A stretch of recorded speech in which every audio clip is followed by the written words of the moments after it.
Welcome to KSOK Uncensored. Tonight's guest is DeShawn from South Carolina. I connected with DeShawn as I thought it was awesome that he's an aspiring politician and feels that politics are his life's work. Welcome, DeShawn. Very exciting. When I first asked you to come on, and your question for me was, what made you want to reach out to me? And I shared with you, and I'll share with folks watching. Being a politician is something that, for those that do it for the right reasons, which I know that would be you. It is a selfless job. You're putting your neck on the line, and it's something that I want to live vicariously through you, because I would have loved to have done that when I was a little younger and gotten started in politics. But I think it's so cool that you are willing to put yourself out there like that. And really, we need folks like you now more than ever. Man, well, thank you. Yeah. Oh, Yeah. thank you.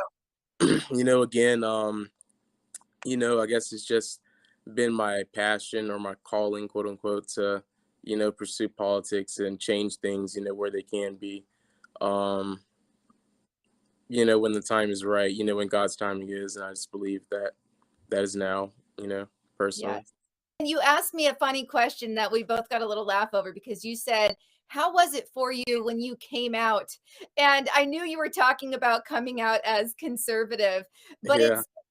it really hit home that being openly conservative today is almost as controversial as someone coming out as homosexual years ago, right? So it was funny. It was the question took me back a second, but it was a slap of reality that as a conservative, as an open conservative, you really are, you're putting yourself out there, and it's a vulnerable thing to do in this day and age.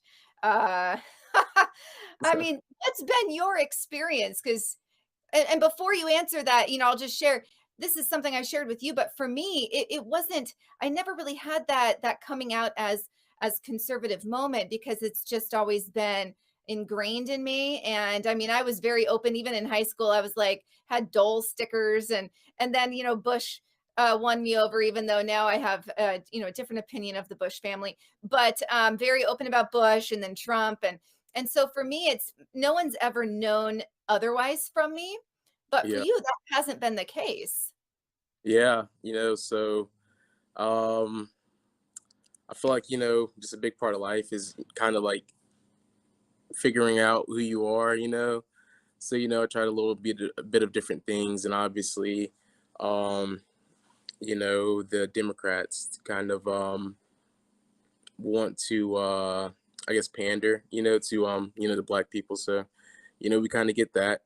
And I guess once you really start to look into the rhetoric, and what they're actually teaching and quote unquote preaching, in the Democratic Party, it's a lot of it's just very similar, to the old tactics of eugenics and the Klan and things like that. And um, when they want to bring up the topics of like CRT and racism, um, it kind of puts them, like right back in there, right back in the light that they've just always been shown as, which is the racist, fake person, that the Democrats try to portray in each different leader that they have. And, obviously, again, I'm young, so I was influenced by Obama and Biden and Bernie Sanders and things like that. But does not make you a man. All that rhetoric does not make you a man at all. And at least just in my opinion. And yeah, so that was my thing. It was more so of figuring out, how to really be a man, and a man of God, and um, figuring out the right way, which, I heard, that right is right, quote unquote. So yeah, that's kind of how I came to it. Yes, I ma'am. am curious, like, what did you have a moment of realization when you were like, my morals really don't align left of center anymore? Was there a profound moment, or was it a gradual experience? I feel like it was a gradual experience, but the moment would have been, um, Donald Trump, during running for his presidency, kind of seeing what he was speaking on, and just the uneducated, side of the left and Biden and things like that really just broke down to, I cannot continue to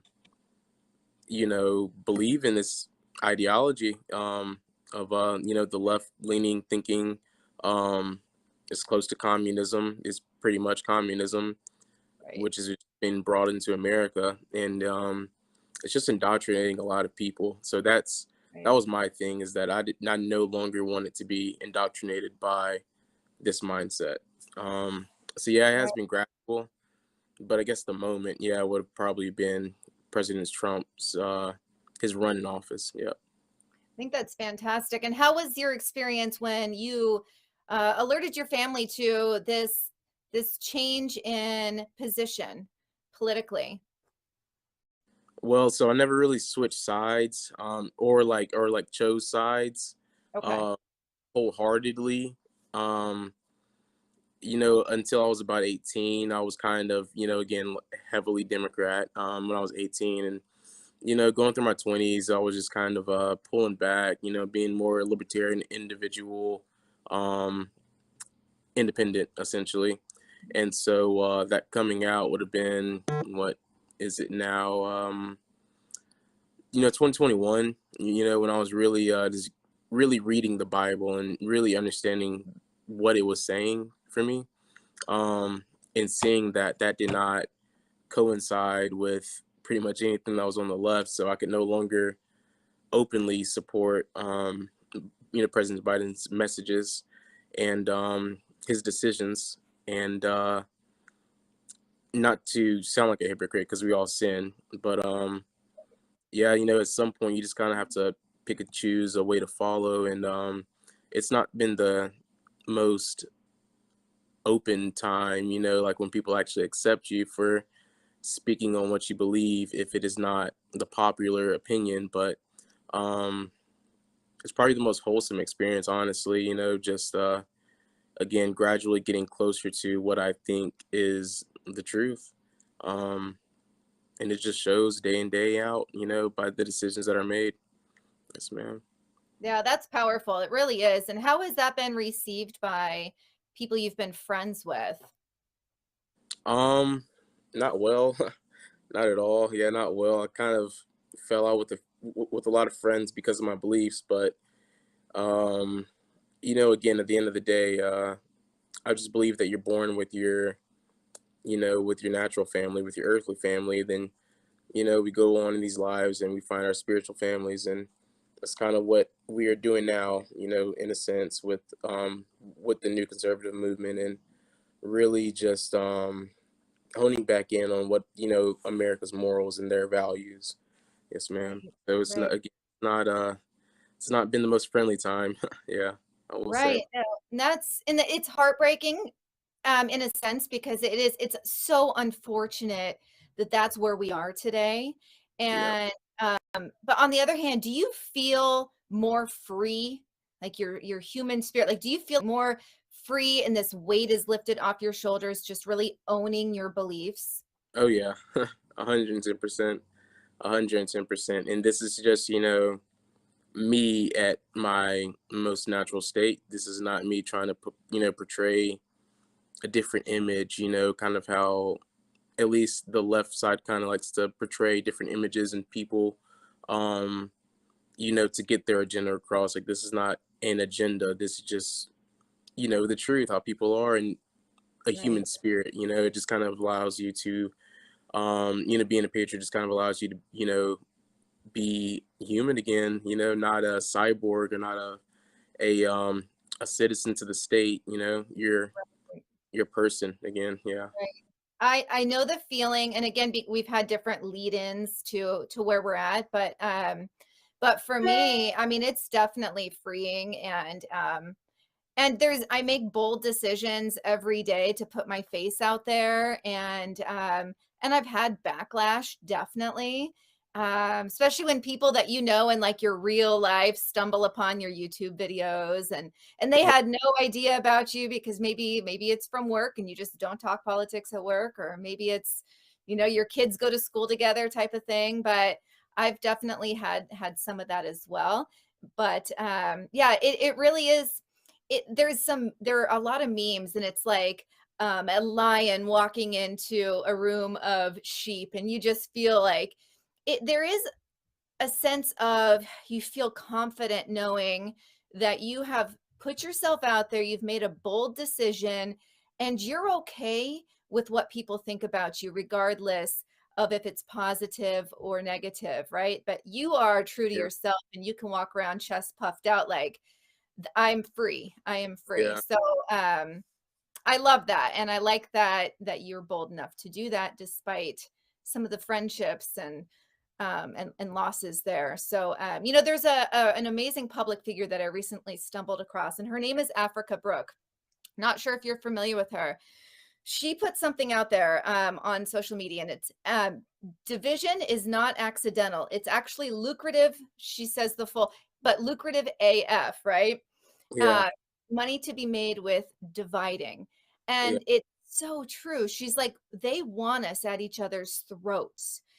yeah. Um, and oh, man, that really resonated with me. She also talks a lot about self censorship. So I wanted to ask you, I mean, and that's on topic with what we're talking about here, where sometimes self censorship is good, right? Like at the office, I don't talk politics. That's completely inappropriate.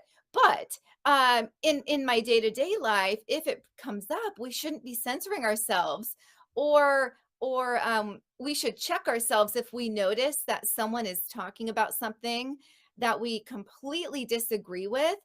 um, and maybe the natural thing is to kind of just agree and nod, to not make waves, but that's Yeah. self-censorship. And so I think, I don't know about you, and I'd love to know, but do you find yourself going along with that, or did you at some point find yourself like kind of like nodding along with someone else's opinion that you didn't share just to not make waves? And are you still doing that?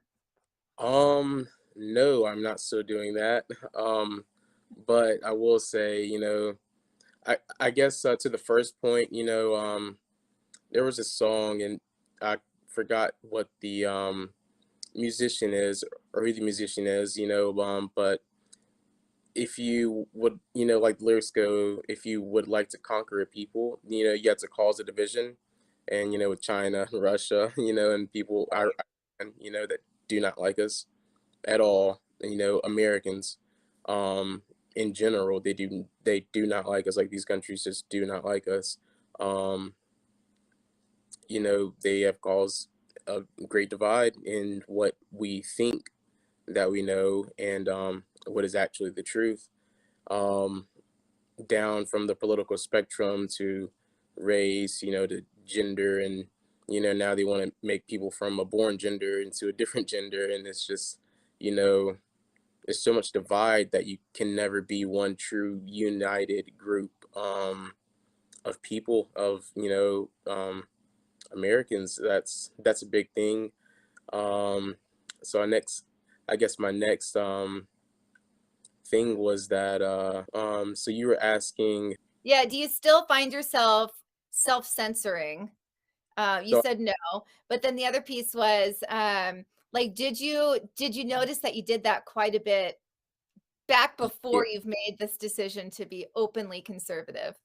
yeah, so self-censorship, that is a thing. I feel that some things you obviously shouldn't say as in I'll kill you, but when it comes to your beliefs, you should be able to speak about your beliefs. And that's just a very common thing that has to be, you know, promoted, or else everybody again becomes a cyborg, and now you can only speak on a few certain things.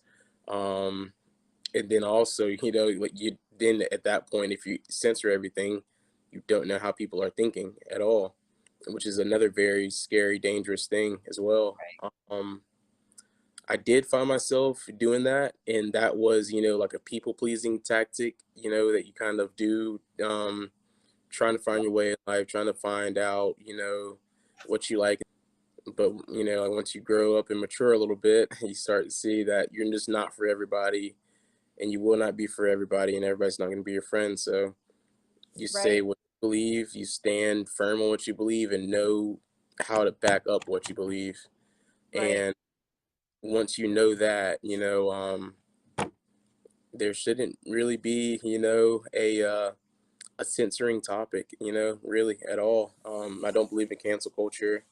Again, there's just some things that as humans we don't say, like I will harm you, like I will kill you or things like that. But that is just I guess common sense, which common sense isn't common anymore.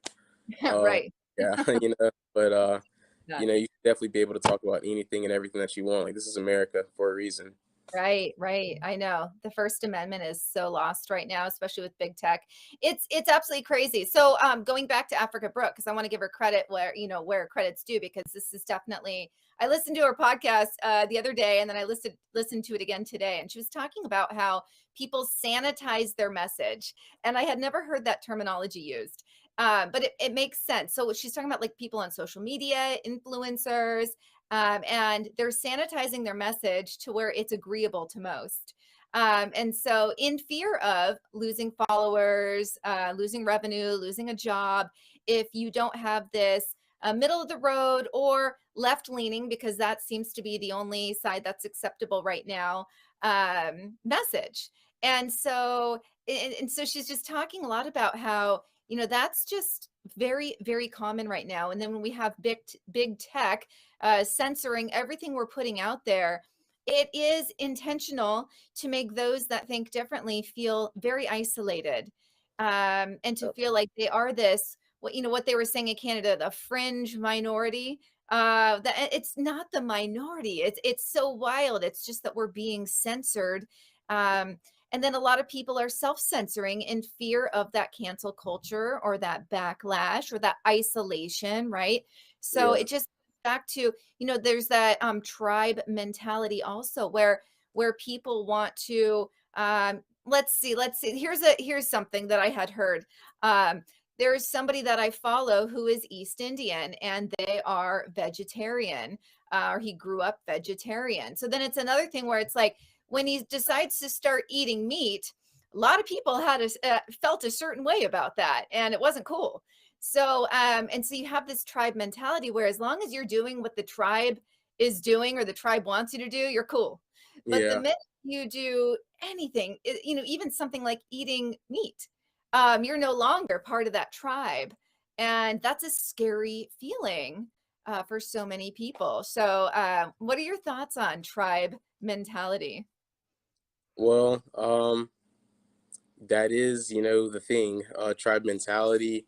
So what I more so think of it as, and again, this is just my own beliefs. I don't want to force, anything on anybody, but yeah, like I do feel that you find your spiritual family, as you go throughout life, and you kind of, at least, again, for my religion, that you get more into the Bible, and you start following the ways of Jesus. And um like, so when you start doing that, you see differences in opinions in people, and how they portray and act and things like that. And I feel like a lot of the breakdown is manipulation tactics. Is just, like the silent treatment that they'll give you. So cancel culture that they'll give you, and that's how they'll start, to make that divide. And so Right, they have turned mass media into mass manipulation, and right, now literally brainwashes people and programs their way of thinking into this one ideology. If I can get enough hours into this person's head of a certain ideology, right, then everybody will believe this, and they will not believe this other person and call him crazy. Why will they call him crazy? Because it's not popular. It's not what they see all the time. And so right, that's just a lot of the things that it is. But, I also feel, whatever's that's genuine and real, it won't ever leave. And, you know, cancel cultures happen a million times. And if you can't cancel the message, might as well try to stop trying to block it. And Right, right, Yeah, exactly. Something else she says is, the media decides what we see and how we feel about it. And if they play it over and over and over and over, even if it's a farce, it becomes our reality. And that's for those that still watch mainstream media, which unfortunately there are plenty of Americans that still watch mainstream media, the fake news, as we like to say. But it's so true to what you're saying. You play it often enough and you tell them this is what's happening often enough, they're going to believe it, right? I mean, I still, 2 years in, I still see folks wearing masks and gloves, even if they're nowhere near another human. And to me, it's like, wow, good job, mainstream media, good job on scaring the life out of people to where they're just walking around like robots. So yeah, no, absolutely, it's a very powerful tool, and it's been manipulating for decades, but a heavy emphasis now. There was a meme I just saw before recording today, and it was basically it was like somebody that the meme that they use for the lefties, where it's kind of like almost like a cyborg robot, and they're dangling something like you're being was it mesmerized, or you're being oh gosh, can't think what it's called when you're put into a trance, but it was like George Floyd, and then it went the coronavirus, and then it went to the vaccine, and now it's the Ukrainian flag. And it's like one of these things where, and I have friends that are Ukrainian, and it's horrible what's happening to the innocent people in the Ukraine, but the way it's being presented by the media is just one way. And now I'm here in the Portland area, and I'm seeing Ukrainian flag stickers all over cars these days. It's like they went and ordered 400 of them. They're yeah, slapping on their bumper stickers. It's almost like that coexist bumper sticker was there, and yeah, they're slapping the Ukrainian flag right over it. I mean, it's very much like, and we all know the coexist thing was totally farce. I mean, how fake is that? We coexist until you disagree with me. yeah, But so now everything. Ukrainian Yeah, flag, and I feel like the country and the people of Ukraine are just being these, they're just being used as little as ploys to, oh, now we hate Russia because Russia equates to Trump, and Trump equates to conservatives. And right, that's how it's all wrapping and yeah, coming together. So when the message is we should be standing with the people of Ukraine that are innocent and have nothing to do with the corruption there. It also equates to the Black Lives Matter movement, where that mere message, Black Lives Matter, of course they do, but that mere message was used and monetized, yeah, and that's what makes me sick. And then used to divide, and that's what the left is so good at. And then they have the mainstream media backing it up, reinforcing it. And so it's just something that people like you and I who have made a point to do our own research and made a point to think for ourselves and made a point to say, I'm taking this risk to be free, to have my own thoughts, my own feelings, and then to be able to share them regardless of if it's popular or not. Because being openly conservative, not to mention Christian, that's neither are popular. yeah, Uh, it's an anti. I mean, this world is anti-God, now more than ever, right? So we just need more people like you and you're young. I mean, people like you that are young and like that are still can make a difference and speak to the youth, because oh my gosh, I mean, I really feel for folks. I'm 40, so I call everyone kids. Anyone younger than me is a kid, but I really feel for people your generation and younger that are just coming up in this with all this noise. Ugh. yeah. So my question for you is, what's next for you? Where do you go from here? So for me, it's again getting involved in politics. Over time, gradually, not rushing anything to prove a point to anybody, I guess, but actually make a change, like a real difference. That's my plan. And Just keep building businesses. Got one, and that's, I guess, one of my probably my ultimate plan is to, just show good representation, of what Black men really can be and what we really do in society in real time. That we can own businesses, we can, become politicians, we can be the bankers, the policemen, like anything that you would want to be. It doesn't matter what your student, teacher, your school teacher tells you that you can be. going back to the CRT thing, like no one can tell you that Yes. you are born less than anyone else just because of what have happened in the past. And things happen in the past, and not to deter them or like make them less than what they are, but at some point we have to actually start building on a solid foundation to build a solid future. And Right. so really that's, I guess, my big goal, and plan, I guess, if you were to say, just to show representation, as in this is one of the, just avenues that you can choose personally, that, if you were a young black male and you were told, that you couldn't do anything else, and, you didn't have the ability to, to be born, with a father, in your life and things like that. If you didn't have that father figure, then I'm not here to be your dad, but I can show you advice and things that actually work. Um, and again, that you don't have to do anything that is illegal or just not of God. And if you honor God, then He'll honor you, and that's just the biggest thing. It's just representation. Yes, ma'am. Wow, that is so powerful, and I love that you're gonna start local with, like, local small business owner because that really gets your name out there in your local community, and then you can get the life skills while you're doing that, so and you let me know when you need me to, get the word out there for whatever business you've started, and, I'll stick it on social for you to support you, and I just admire everything you're about, and I'm so happy that you were willing to come on to this show and really share your message, and you have a bright future. I told you this when we connected initially. Definitely have a bright future and stay strong. We are not the minority anymore. So that silent majority situation, people are getting louder and louder. So hang in there. You're not alone. Ma'am. And DeShawn, I really appreciate your time. Oh, where can people find you? So you can find me on Instagram at DeShawn C Sullivan. So that's DeShawn C. My business is Greenville Greenscape. So on Instagram and Facebook, type in GVL Gscapes.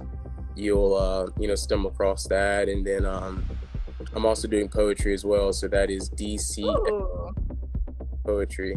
On that's so cool. Yeah. All right, I missed that part about you. Well, that's awesome. Well, thank you so much. You have you're a complex individual. I like it. Many layers to you. Like peeling an onion. That's so cool. Well, thank you so much for sharing that with us. And yes, go find DeShawn, an amazing person, and I look forward to seeing what you achieve.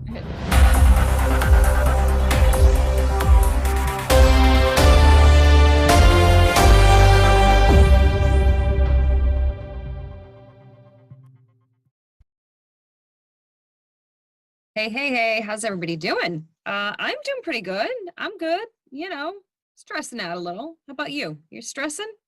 Yeah, I'm pretty sure it's safe to say we are all stressing out just a wee bit, right? A lot of things going on in the world. I mean, holy hell in a handbasket, right? But we're not going to talk about that. Nope, we're not going to do it. We're going to talk good news today. We're going to talk about positive stories. We're going to talk about feel good stuff that makes you smile and restores your faith in humanity and send you off after the 30 minutes we spend together, feeling just a little bit better about the world. Does that sound good? Good. All right, let's get to it right after this.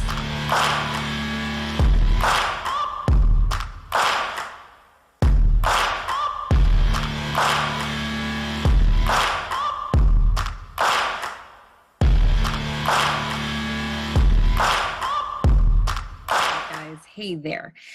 So as I always do, I peruse social media and some news sites looking for good news, positive stories, things that will make you smile, make me smile, and calm that crazy, fluttery, nervous feeling in my chest that seems to be ever present these days.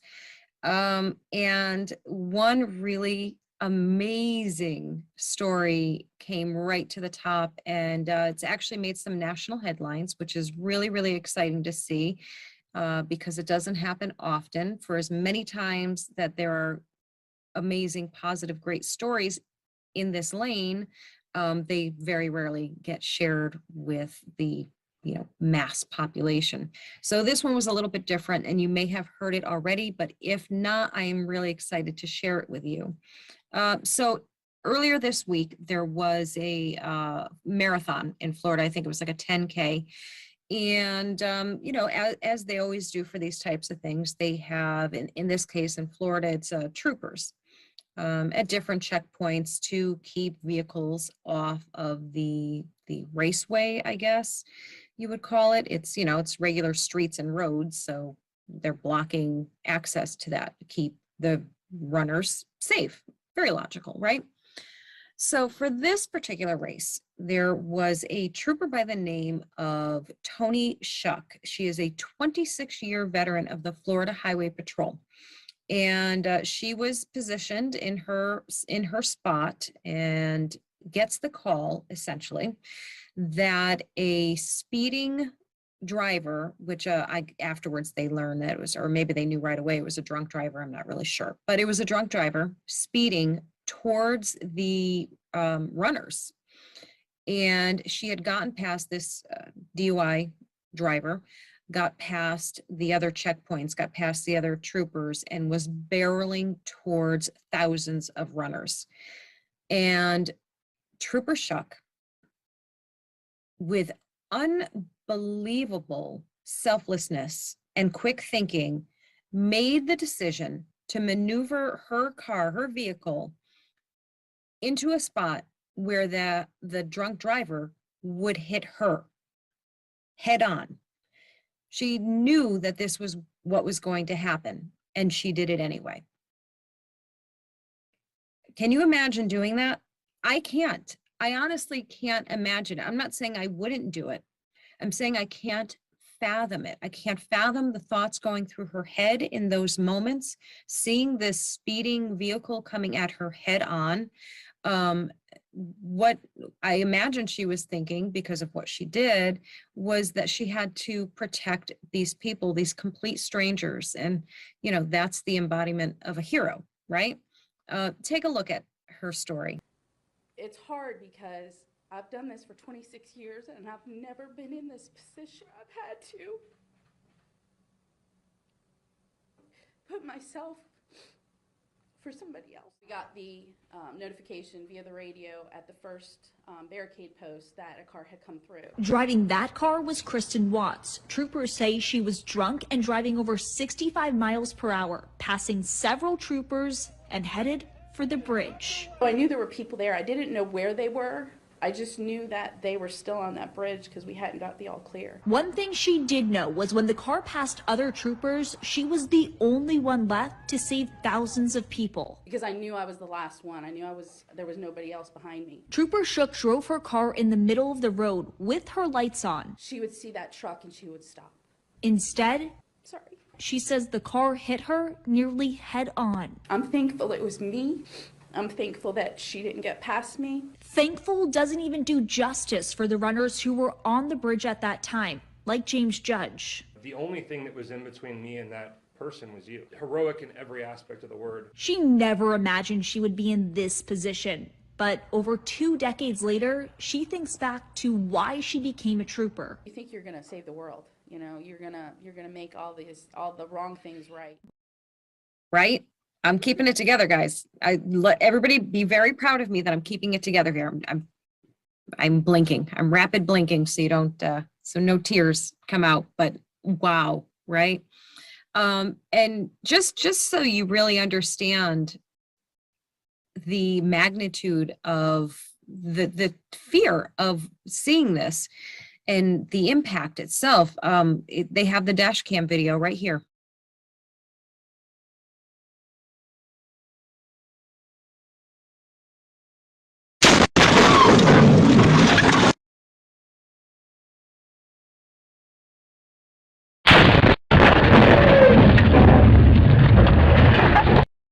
I mean, that just makes my heart stop, right? It was just, I can't even imagine. And this is, this is what our first responders, our law enforcement, this is what they do. This is what they're willing to do. And people talk about, make jokes all the time about cops sitting around eating donuts or, chilling out in their cruisers and not doing anything. It's not always what they're literally doing in any given moment of their shift. It's what they're willing to do.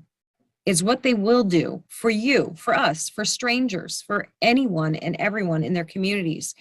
And Tony Shuck, she, like you saw, she said, she was never in a position like this before in her life. In her whole career, she never had to do something like this. And it's that whole fight or flight response thing. And you don't really know which one you're going to do. You hope you're going to do the right thing, the heroic thing, the brave thing, the selfless thing, but you don't really know what you're going to do in a moment until you're put to the test. And Tony Shuck was put to the test, and she proved herself to be one badass hero right there. So tremendous, tremendous love and gratitude. I'm getting emotional. Pulling it together here, guys, pulling it together. Huge debt of gratitude. I was doing so good. I was doing so good, guys. Okay, we got this. Yes, so at the bottom of the screen, you can see there is an address there. If you'd like to send her a card, a get well card, and some well wishes, that would be really, really cool. And yeah, let's let Trooper Shuck know how appreciated she is. How's that for a feel-good story for you, right? That gets you right in the feelings. Got me right in the feelings. If that didn't get you right in the feelings, we're gonna give you some electric shock treatments or something. So we have another great feel-good story for you. This one is out of Rogersville, Alabama, and I actually pulled this off of Humanizing the Badge. If you don't follow Humanizing the Badge, you probably should, because they're pretty amazing. So I'm going to read it to you. A 24-year-old Rogersville, Alabama police officer rescued a 3-year-old boy trapped in a burning apartment. Officer Tyler Dyson's shift was wrapping up early Sunday morning when he heard apartment on fire with possible entrapment of a child. Dyson, who started his public safety career as a firefighter, recalls only one thing was on his mind at that point, and that was, I gotta save this child at all costs. We're going to stop right there for 1 second. I got to save this child at all costs. What does that mean to you? I'll tell you what it means to me. It means no matter what happens to him, even if it means he gets hurt or worse, he was going to save that child.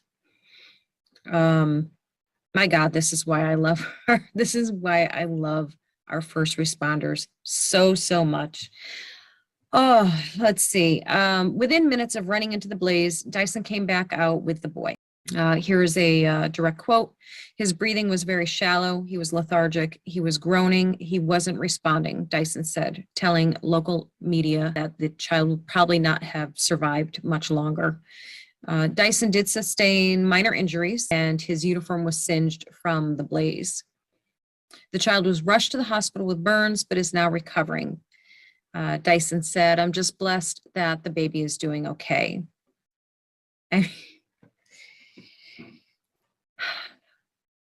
Running into burning buildings, placing yourself in the path of a speeding drunk driver. These are things our law enforcement family does as a matter of course. What do you even say to that besides thank you? Besides just giving them so much gratitude and appreciation for what they are willing to do for others. Okay, so there's our awesome feel-good stories for today. And how about some humor to end this little episode with. All right, guys. So I'm one of those people that laughs at their own jokes, you know, finds themselves really funny, and didn't really imagine that other people would actually find me as funny as I find myself. But apparently there are some people that think I'm funny too. So, haha, la-di-da, I'm funny. A little segue, little side note here. We were out the other night, and our older daughter was getting very annoyed with us because, you know, we're adorable. What can I say? We're a cute couple. I know, sorry, it's so obnoxious. But I wasn't necessarily, I don't tell jokes. I'm not like a joke teller. I'm just, I don't know, I guess I have a comedic delivery or something. Maybe, I don't really know. It's just dawning on me now that maybe he's not laughing with me. Maybe he's laughing at me. But that's okay too. I don't care. That's fine. Anyhow, so my husband was laughing at something I had said. I don't remember what I said, but he was laughing at it. And my daughter, half joking, half serious, said, "Will you stop laughing at everything she says? Why do you think she's so funny?" And that was actually like the cutest thing ever. That was like the sweetest thing, because I hadn't really realized that my husband is so, you know, genuinely entertained by my antics and my silliness. So that gave me a smile. It was really sweet and cute. And I don't know, I just shared it with you just because. But anyhow, back to the original. Ha ha ha. I mean, I guess it's all tied together, sort of. So anyhow, as you know, because I keep telling you, like every single episode, I keep telling you that I make TikTok videos. And this episode is no different. Talking about my TikTok again. Sorry, not sorry. Anyhow, so as it happens, sometimes when I make a video, it's very spur of the moment. I don't plan it out. I don't write out a script or anything like that. Sometimes I do that. Sometimes I do that. Sometimes I do that. But this particular time, I did not. I just happened to be sitting here in this very spot that I'm sitting right now. And I just thought it would be funny, at least to me, to imitate Vice President Harris, the way she speaks to people. So I did. I made a video. I think it was like maybe just under a minute long. It was like 3 short little segments imitating her laugh and her mannerisms and her way of speaking. And I recorded it and I put it up on TikTok, and I came back to my computer and was doing a bunch of other things. And then my phone started going off like crazy notifications. So I was like, what the heck is going on? So I look, and this was yesterday morning that I posted this video. Well, hang on, here's the video. I'll show you the video. You want to know why I was late for work today?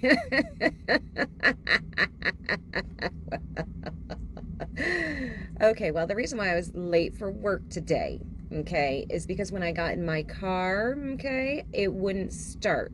And if your car won't start, you can't drive your car, okay? Yeah, I would like to purchase this.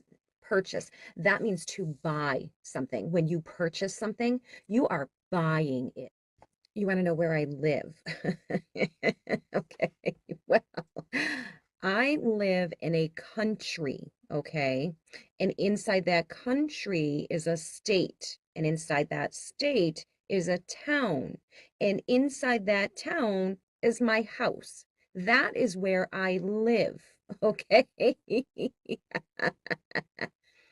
Okay, so that's the video. I mean, like I said, I find myself amusing, actually a little scary. That cackle actually goes through my skull, and it's my own voice. So that's pretty bad when your own voice, you know, it's like a, I don't know, like a dog whistle to a dog, I guess. I mean, I don't know what that sounds like because I'm not a dog, but no comments on that one. So anyhow, so I posted that video. And within, I don't know, an hour, half hour, we'll say an hour, I went back on there and checked you know, all these notifications, what was going on. And there was already like 4,000 views of the video within like a half hour or an hour, whatever it was. So I was like, oh my God, that's crazy. Well, today's day 2 of the video being up, and it has, I think it's 800,000 views, like 8,000 shares, and the comment section is insane. I did not see that coming. I did not. And that's the thing with these videos. If you make a video with the idea that, oh my God, this video is going to go viral, I'm so funny, or, you know, so whatever, it usually tanks. Like, you know, nobody really cares. Nobody notices it. And then you make a video in, you know, the whole decision-making process, creating the video and publishing it, the whole process takes you less than 10 minutes and the thing goes bananas. So that's what's happening right now. But, you know, here's the thing. This is how I find humor, okay? I have no love whatsoever for this administration. Quite the contrary. Quite the contrary. So what do? I find the humor. I find things to laugh about, because if I don't, I swear to God, I'll be ripping my hair out and screaming and rocking in a corner or something. I don't know. You know, I have to channel the frustration somewhere. So I figure, why not do it with humor, or at least what I find funny and some other people find funny. There are definitely people who do not find it funny at all and are quite angry with me and displeased that I find humor at the expense of our president and vice president and this entire administration. I don't care if they don't like it. It doesn't really make a difference to me. In fact, it amuses me that they actually take time out of their day to not only watch the video, but to comment on it. So I think that's awesome. I think it's great. I highly encourage them to comment away. Tell me that I'm not funny. You know, they keep me humble, so that's always good. Oh God. So yeah, so that's you know, that's kind of what's going on. I'm just gonna keep making those videos, I guess, until they shut me down and, you know, ban me from there, which is something they like to do for conservative creators. But whatever, until then, I'm gonna keep making videos that I think are funny.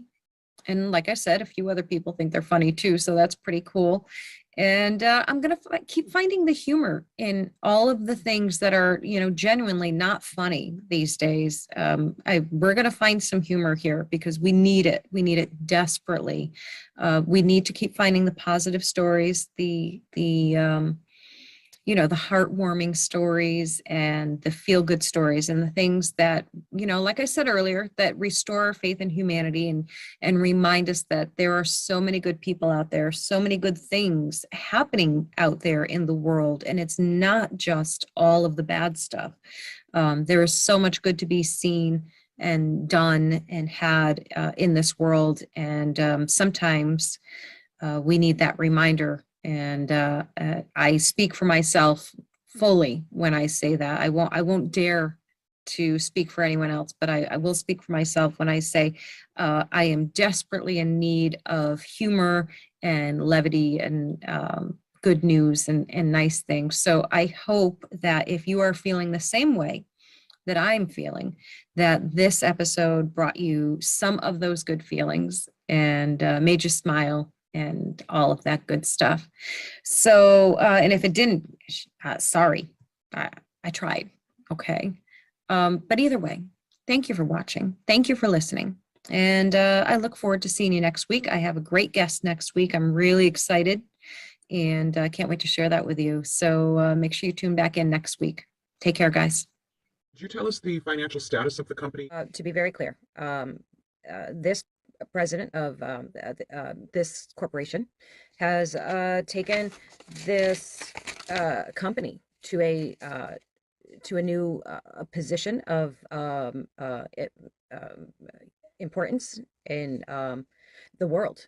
So, we have to take a step back. Last week you said that this new president of the company would increase our revenue by billions. What's changed? I actually said something completely different than that. So I'm not really sure where you're getting that. But, we can always circle back. How often does the president of this company actually come into the office? Okay. Well, I'm not really sure why that is a relevant question. But the president is here as often as he needs to be.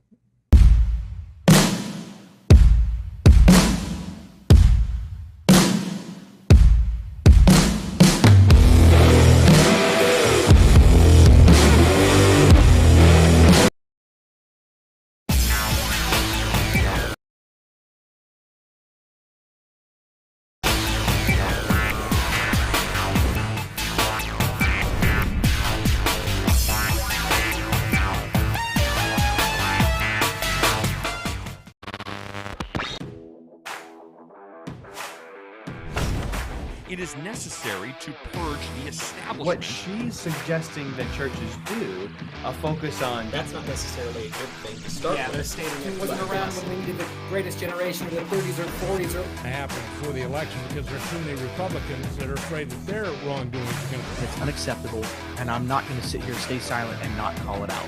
I'm calling out their lies. Do they think that we are so stupid that we will not